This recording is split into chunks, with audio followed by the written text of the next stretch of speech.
हाँ, good morning बच्चों। आज हम लोग लॉकडाउन में घर पर ही रहकर ऑनलाइन पढ़ेंगे। आज हम लोग पढ़ेंगे परिमेय संख्याओं के विषय में। परिमेय संख्याओं के पढ़ने के पहले हम लोग प्राकृतिक संख्या, पूर्ण संख्या, इसके बाद धनात्मक और ऋणात्मक संख्या के बारे में जानकारी प्राप्त करेंगे। तो प्राकृतिक संख्या किसे कहते हैं?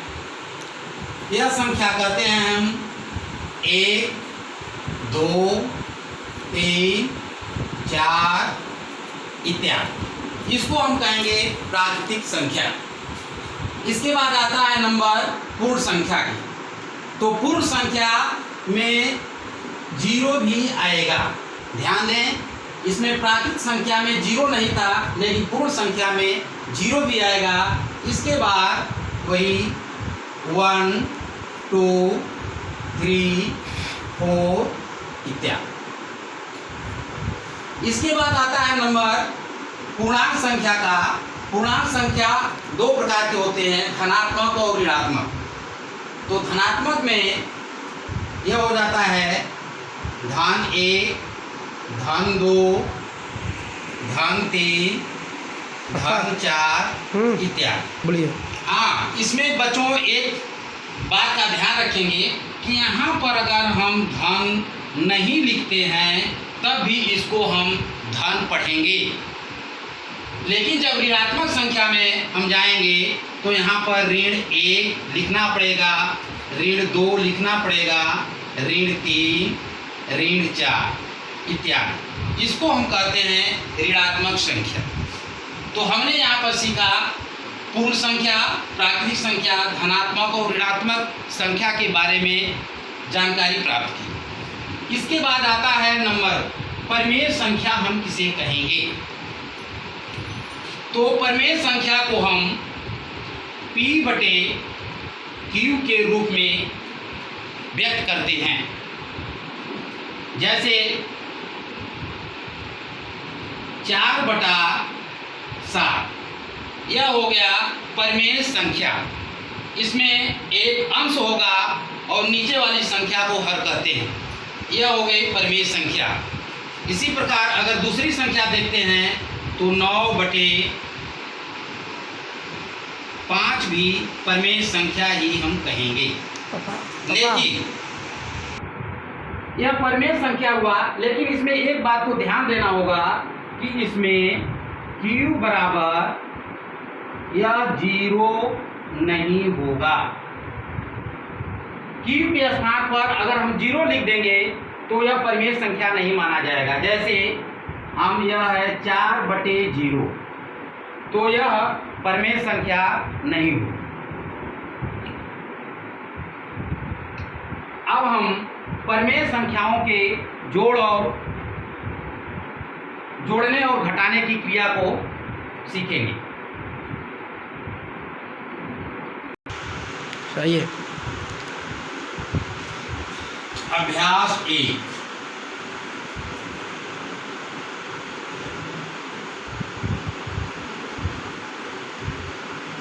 एक का एक पहला सवाल सरल करो।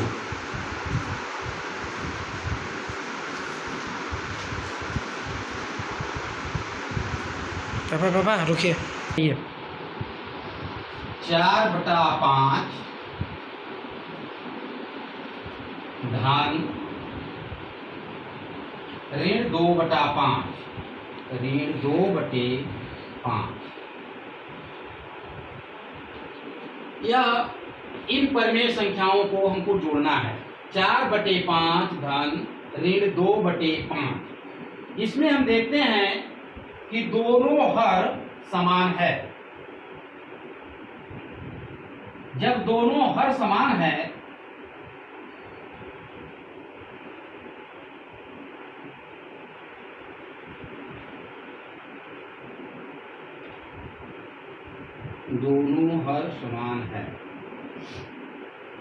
जब दोनों हर समान रहेगा तो ऊपर के अंशों को हम जोड़ेंगे। 4 प्लस पोस्ट में 2/5।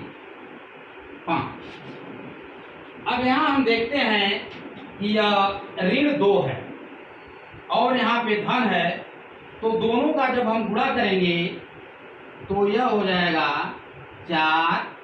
ऋण और धन का गुणा होगा ऋण, तो 4-2/5 बराबर 2/5। 4 में से 2 घटाए 2 बचा और हर 5 है तो यहाँ पर 5 लिख देंगे। यही मेरा आंसर हो गया।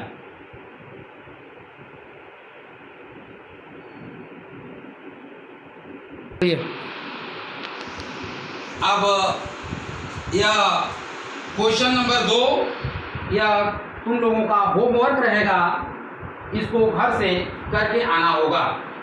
सवाल है,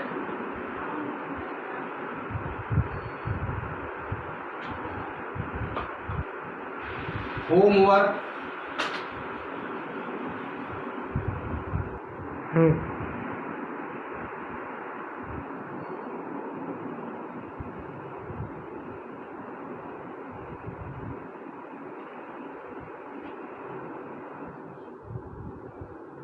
ऋण 4/5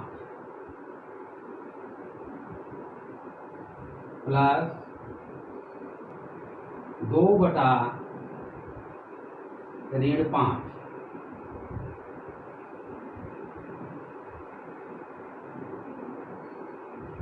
इसको हल करके व्हाट्सएप के माध्यम से आप लोग भेजेंगे, इसको हम चेक करेंगे और फिर बताएंगे।